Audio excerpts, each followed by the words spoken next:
The final prospect breakdown pod today. We're looking at Anthony Black, who I am really high on. Jumbo creator, good defender, but does he fit with the Pacers? Does he make sense at number 7? We'll get to all of it with Leif Thulin today on the Locked On Pacers podcast. You are Locked On Pacers, your daily Indiana Pacers podcast, part of the Locked On Podcast Network, your team every day.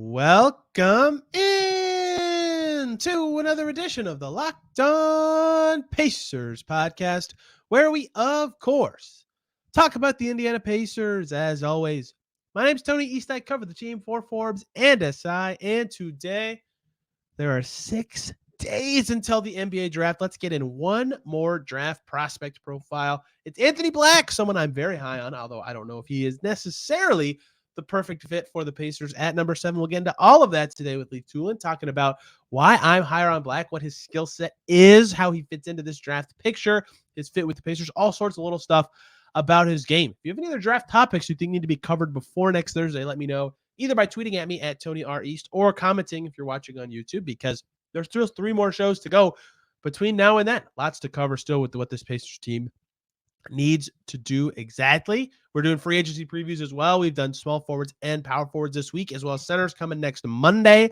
So lots of fun stuff on both sides of the draft and free agency line. But let's get right into today's episode, talking Anthony Black with Leif. Let's just do it. Leif Thulin is here from our Locked On NBA Big Board show, and it's Anthony Black Day. Someone I am significantly higher on than the consensus of this draft, but that is neither here nor there. I want to break down his game, what his fit with the Pacers could look like, where he stands in the top 10 of this draft. And Leif, we discussed this, but as listeners know, we discussed Ben Mathurin last year, so maybe you are the chosen one for Pacers draft prospect breakdowns.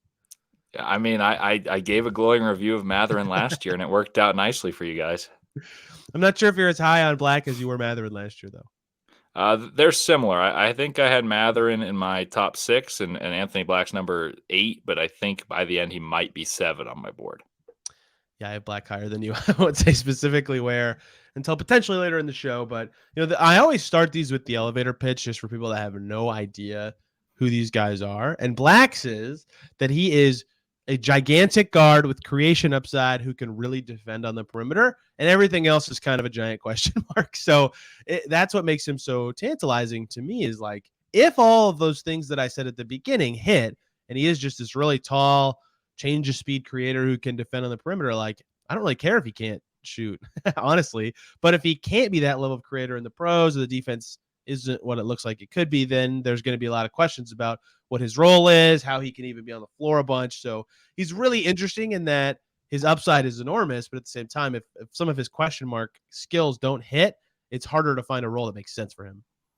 Yeah, I think he's got a fairly high floor. It's just scrutinized because it's not like the sexy appeal of what he does well isn't as sexy as, like, if you were to have the ceiling hit, you're like, oh my God, you got an all-world defender.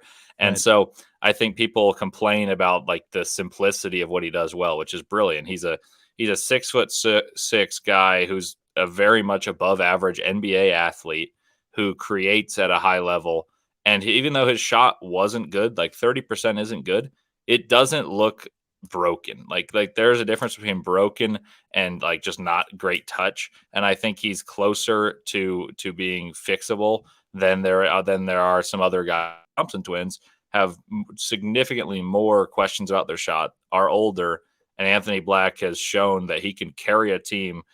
He was the best player on a Sweet 16 team that had injuries and zero spacing, and he was still able to function and do what he does well in a condensed basketball game, which isn't what would typically help someone of his archetype. He's the best player on a Sweet 16 team that is going to have at least 3 NBA players also. So Probably 4. Yeah, I was going to say probably 4. Yeah, if you really dig into it, since Walsh State. The thing that I like the most about him, among many things, is his change of speed with the ball is really impressive. Like when he comes around a screen, he'll be going really fast and he'll get past the screen and there's a defender in his way and he'll slow down and then he'll accelerate again, then he'll slow down. And that doesn't always lead to like the best finishing. He's a good finisher, but like he can pass from the middle of the floor. in transition, he's super quick, so he can, hit ahead or fly at himself with the ball and make plays. And, he's good enough finisher that people have to defend him. So if you can be, I think he'll be NBA fast too. And so to be able to create with something that, like, you can't teach speed, right? I'm always high on things you can't teach, like jumping and speed and all height and all that kind of stuff. And he's also huge, which helps too, because once he gets into the lane, he's sometimes as tall as these wings that are coming over to defend him. So he can see these passes and he can hit it to the opposite corner. I was very impressed by his passing. His assist rate was really impressive. And I think jumbo creators are super valuable in the NBA, right? So if you can be fast and tall and be able to just get by guys into the lane, like, it's going to be really hard, even if he doesn't shoot that much and is just a passer, to slow him down at the pro level. And I think that is where his offensive upside stands out to me. Is just like, what is the easy way to slow that creation down, right? You have to have somebody who can stay in front of him at all times if the speed is truly as good as it looks like it could be. Yeah, and I think one thing to mention is Arkansas had absolutely horrible spacing. Awful. And he was still able to get to places on a basketball court that are conducive to success anywhere. Like, he gets to the nail, he's an instant paint touch. And I wrote this in my I didn't do an article, but like a breakdown of Anthony Black a long time ago. And I just found this and thought it fit what you were talking about. And this is about like the pitch for him. Black will not be a top option offensively in the NBA, but is ready to contribute NBA solid minutes, conducting the show and defending the point of attack at a high level. Should he develop the shot to a higher degree, you're looking at a long-term high-level starter with all defense potential. Yes. And facilitation. Yes. And I wrote that in probably December. And so I think all of that still remains true.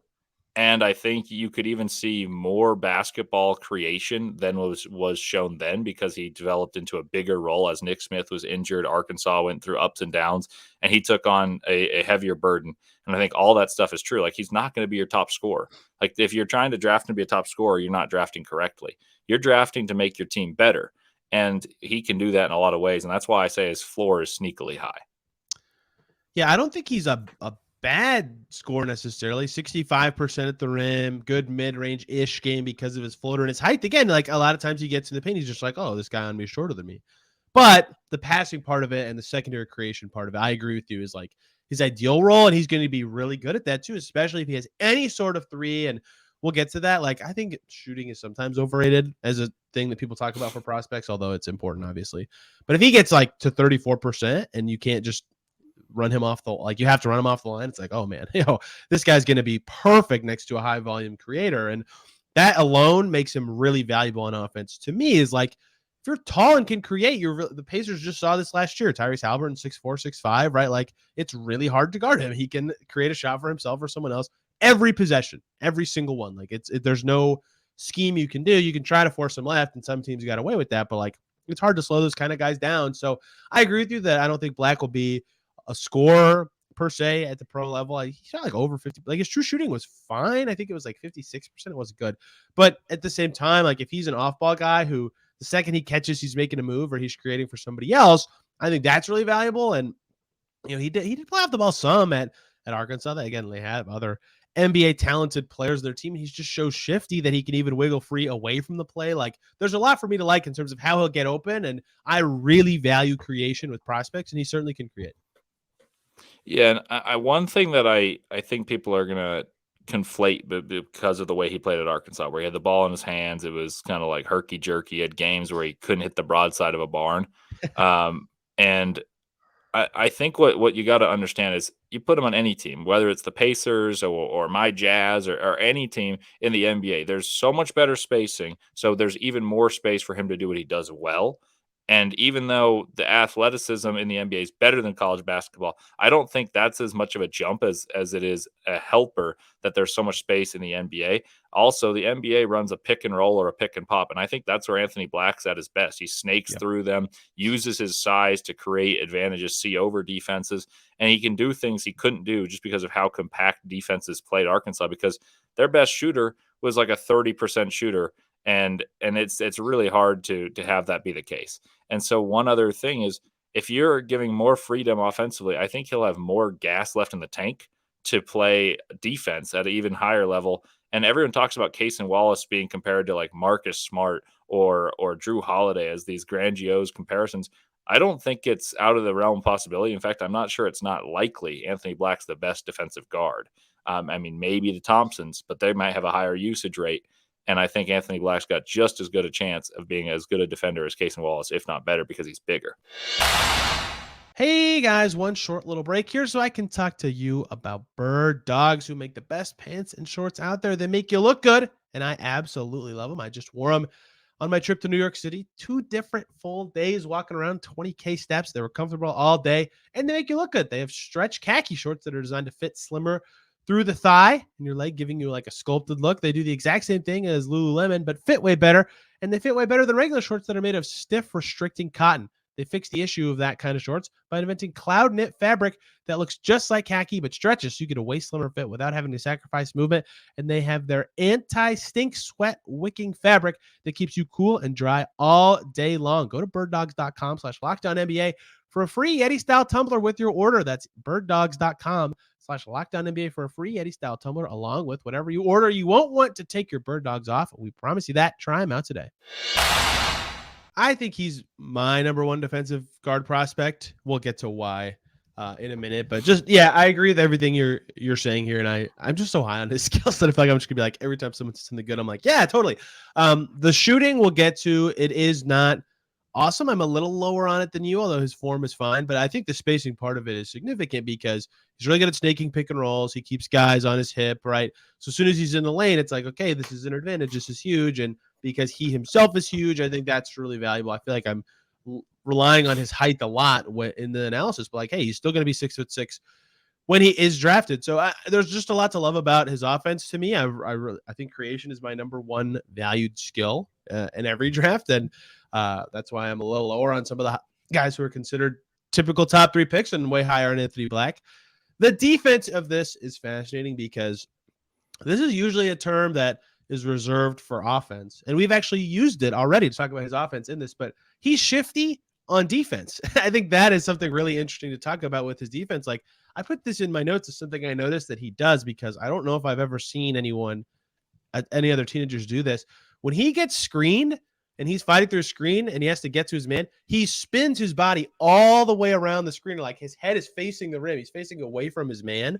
But because he's so athletic and twitchy and shifty, he's right in front of his guy, like right away. Like, so even though there's a split second where like he's not facing his man, he already is back in front of them. And it's just like, whoa, what is that move? Like, I've never seen that before. And he does it like 3, 4, 5 times a game to stay in front of guys. His foot speed is awesome. His size is huge. And he plays guard, so he's guarding guards. But I think he could guard wings who aren't like overpowering. And there's just like, from a perimeter defense perspective, just being able to stay in front of larger players, like I could probably see him guarding 1 through 3 in the NBA pretty easily. And he's quick. Like, I'm just really high on the defensive upside too. His feel's really good. You know, I think his positioning is really good, even when he's not guarding the ball. Like, there's just a lot to like about his defense, and his size is a big part of that. Yeah, I mean, I think defensively in the NBA, so much of it is containing the point of attack, funneling to defensive bigs. As for the Pacers, you've got Isaiah Jackson, who cleans up the glass. You've got, obviously, at the time being Miles Turner. Who knows what's going to happen there? But so much of it is playing your scheme and funneling to the rim protector. But so much help is given if you're able to contain the ball, as opposed to just send him there like a guy trying to dodge the bull, a matador. That's the word.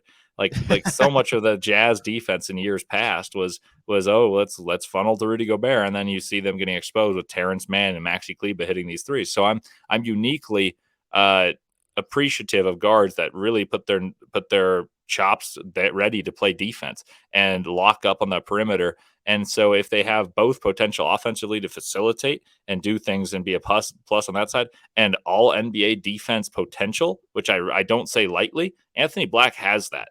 And so I think people sometimes say, oh, he's a little thin, he gets bumped off the ball when he gets screened. I see what you see. I see someone who fights over screens, and even if it's a little bit unconventional, somehow stays glued to his defender. And if you refine some of that like the way he does it, I think that means he's got more potential as a defender than we even understand, because it almost seems like he's raw defensively, but phenomenally productive. I agree that like him being thin matters on defense, but the fact that like even when he gets smashed on a screen, he's like, all right, I'm going to do whatever I can to get back to my man. Like, that's good. That's impressive. Like, that's part of defensive scouting that's important. Like, it's just, people talk about the can't, won't, doesn't know how tier. It's like he always can and he always will try. If you teach him how, he can stand in front of guys. I think he'll be able to switch really well. And that's where I think the defensive upside is significant too, is that he, again, whatever height you've seen, I don't give a crap what his without shoes measurement was at the combine. I'm sure it was like 6'5" or something, but 6'5.75. So Jarris Walker's height, basically, just a little under that. So yeah, like that with shoes, he's like wing sized, right? Like you can switch anything almost at that height in the NBA. An NBA team switch, and it's the Pacers switch, and they're probably going to switch 1 through 4 next year, depending on who they get at the 4 or who they draft, whatever. But that's huge for them, right? They have a lot of like-sized guys. They like to switch. Every team likes to switch. And Anthony Black can switch. He can guard his man. He can guard forwards, wings, whatever. And I think that's significant too, is that the Pacers need guys like that. They were awful at perimeter defense last year. They know it. They got to clean it up. Like you said, funneling guys in the middle can do a lot, but then at the same time, it's like, I've heard this comparison from people who are smart. Caitlin Cooper said it to me most recently. It's like, if you're buying mouse traps for a mouse, like it's good that you caught the mouse, but like you shouldn't need the mouse trap. You should eradicate the mouse in the first place. Like you need the perimeter defense to not need Miles Turner as much. And Anthony Black can provide that by guarding tons of positions, including his own.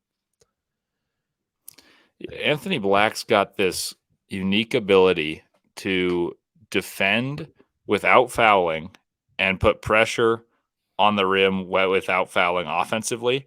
That's pretty rare, considering that you'd consider like that type of stuff, like downhill attacking and aggressive defense, to be like aggressive traits. I think there's a level of just like pace and understanding of how to play basketball that hasn't quite been tapped yet, but it's just like an innate knowledge. And I've seen a lot of discourse on Twitter about him being like a basketball genius because he reminds people of Giddey or Halliburton, for instance. I don't think he's quite there. I think those guys just have a unique ability to see the court. But he's closer than anyone else in this draft. He may not have quite the athleticism that Amen Thompson does, who offers a similar level of facilitation, but it's based off athleticism of the ilk of Ja Morant. But Anthony Black combines athleticism and basketball, like just knowing how to play some just intangible game in a rare way. And I see it almost more on defense than I do on offense because of his team's ineptitude shooting the ball. And so I'm very eager. And the more I've thought about this recently as a Jazz fan, the more I want him on our team. And that was my initial guy all year. I was like, I want Anthony Black. As the season ended, the discourse shifted to, he's not as good a prospect. And as I'm coming closer to the draft, I'm going back to what I thought. I was like, this guy's unbelievable. And the Pacers don't necessarily make sense. Like I'm sure you've talked about this. I don't see a way they want Anthony Black if they've got Halliburton, they've got Nembhard, and they got Mathurin. But it applies to so many teams that I wouldn't even be mad if I were a Pacers fan if Anthony Black was a take, because he just applies to so many things that are motivational for the NBA. Like, what are you going to get better at to compete with these top teams? Well, you need to get better at defense, a little bit of a glue guy, a guy who helps with continuity, and he fits all those to a T. Yeah, I don't think he's the best Pacers fit of the top 7, 8, whatever guys. But I think it's way better than some people give it credit for. One, because they just need defense at all, like so bad. They were 30th in defense, dead last in defense after the All-Star break 2 years in a row. Like, yeah, they can score like crazy. Halliburton's like a minimum top 10 offense, basically, but they got to stop guys at some point, and Black can do that, and he can fit in at many positions to do so. The reason I'm a little higher on the fit is, and some of this is when Halliburton's not playing. Like, they just didn't have anybody who could really kind of be a creator and a threat to score. TJ McConnell could create for others really well, and that was valuable. And Mathurin could score, and Nembhard could kind of do both, but not quite. Like, Black would be closer to being able to keep their style, and especially in transition. Like, we haven't even said this, but Black's awesome in the open floor, right? Like, he can see his teammates. He's good on defense in that way. He can pressure when he knows he needs to pressure. Like, he'll take all the space in front of him, right? The stuff the Pacers do well in their identity, he's really good at, and he'd give them another guy who, like you mentioned, the Giddey Halliburton stuff earlier. Again, he's not at that level, but who plays like them. And I think they need someone else like that. I don't know how that player would fit with their team, and maybe it needs to be a forward and not, whatever you consider Black's position. To me, it doesn't really matter. But I'm higher on the fit than most, just because they were just totally lost when Halliburton was off the floor, unavailable last season. But I do understand that I still have other guys over him from that fit and talent perspective. Yeah, I mean, I'm sure you've delved into this deeply, but I'm curious. Fit wise, I feel like the two that make the most sense as to who's available are Jarris Walker and Taylor Hendricks. Yes, Like you take your 100%. pick of which player you think fits the Pacers better, and maybe like true to fit, it's probably Hendricks just because he spaces more than Walker. But I think Walker's probably the better prospect, and that's where you pick fit or best player available. You're And nailing it. I agree with all that too. Keep going. so here's the interesting thing. If the board shakes a little bit, like one of the Thompsons falls, Walker Hendricks goes 5 to the Pistons. I think Whitmore is trending to be the favorite for the Rockets at 4 should they not trade. And now the Pacers are looking to add someone who can impact fairly readily, quickly. I'm not certain that they wouldn't consider Anthony Black. I would still lean towards one of the Hendricks or Walker, or Walker. But is there a world where that's an appeal, where they think he's got more potential than someone like Hendricks, who has got a better fit, but he maybe is more of a floor raiser as opposed to a ceiling raiser? Yeah, I think that's possible, right? Upside certainly matters when you're picking in the top 10. They're in a weird spot, though, because weird is the wrong word. It's not weird, but like they, like a lot of these teams, 4 through, gosh, I guess now that, 10 minutes before recording this, all the Bradley Beal stuff came out. So I guess the Wizards are not trying to be good next year, but 4, 5, 6, and 7 all want to be better, right? They all want to get better. So maybe they want the floor raisers on their team, if that makes sense. And the Pacers have said playoffs are our goal next year. Tyrese Halliburton said it. He tweeted it like 3 days ago. Like, that's what they want, and that's fine. He's good enough to do it. They were had a winning record when him and Turner played. Like, they're good. But at the same time, Kevin Pritchard has said, yeah, like, we'll think about upside and positional fit and all this stuff. And sometimes you draft for upside and it's the wrong pick, and sometimes you draft for fit and it's the wrong pick. And like, you can't just wring your brain around that. You just got to draft who you think's the best at some point. And so I would assume, like you, that the combination of upside, fit, everything makes Hendricks and Walker great fits for them. Those are probably going to be the top 2 on like my Pacers big board, if that even makes sense. But in terms of ranking players, I have Black above both of them. One more break here, guys, so I can talk to you about Gametime. Buying tickets to your favorite event shouldn't be stressful. Gametime is the fast and easy way to buy tickets for all the sports, music, comedy, and theater near you. With killer deals on last-minute tickets and their best price guarantee, you can stop stressing over the tickets and start getting hyped for the fun you'll have using Gametime. They have flash deals and last-minute tickets, easy to find to buy tickets for every event in your area. I used it to buy tickets to a New York Liberty game last weekend. Super easy. You get images of your seat views, and their lowest price guarantee, event cancellation protection, and job loss protection is perfect for any consumer. The Gametime guarantee means you'll always get the best price. If you find tickets in the same section and row for less, Gametime will credit you 110% of the difference. So forget planning months in advance. Gametime is the way to go. Download the Gametime app, create an account, and use the promo code LOCKEDONNBA for $20 off your first purchase. That sounds nice. Terms apply. Again, create an account and redeem the code LOCKEDONNBA for $20 off at Gametime. Download Gametime today. Last minute tickets, lowest price, guaranteed.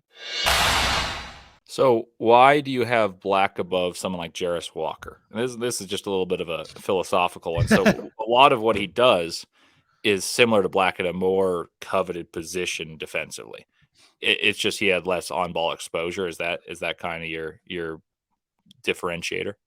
Creation upside. Yeah, I mean, I really value, like, I have Amin Thompson really high too, because shot creation is just really important to me. The chance that you get a high upside creator is just extremely important. And so once all those guys are gone, which I think there's like 4 or 5 of them, then it becomes a little more about all the other skills. And I think what Jarris Walker has a little more creation upside than he's given credit for. Like, if you watch him at IMG, you're like, oh wow, you're doing stuff with the ball. Like, this is great. But yeah, that's where I put Black over him. And like the shiftiness, the offensive firepower I like, even though, yes, Walker's probably my favorite defender in the top 10. I mean, he's just wonderful.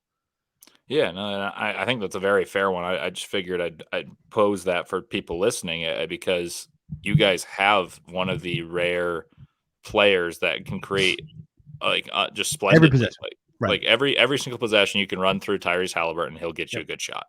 And now you have Benedict Mathurin, who is probably going to be a 20 to 25 per game scorer for the next 7 years. Could be more. I just think that's the way he trends. So to me, for the Pacers, you almost do draft fit, but you want fit with upside, which is why I would lean Walker over Hendricks, even though Hendricks probably is a better true fit considering the fact he's a shooter. As to, tying it back to Anthony Black, I think if you were to take him as a wing, is that something you would consider? Because I think you'd still play through Halliburton, and now you're asking him to be an off-ball shooter, and that's where the trepidation about a shooter is something I value. Whereas, like, he could maybe become something like what John Morant is as a shooter. If they go under his screens, like I think Black's got good enough touch that he can make that work in time.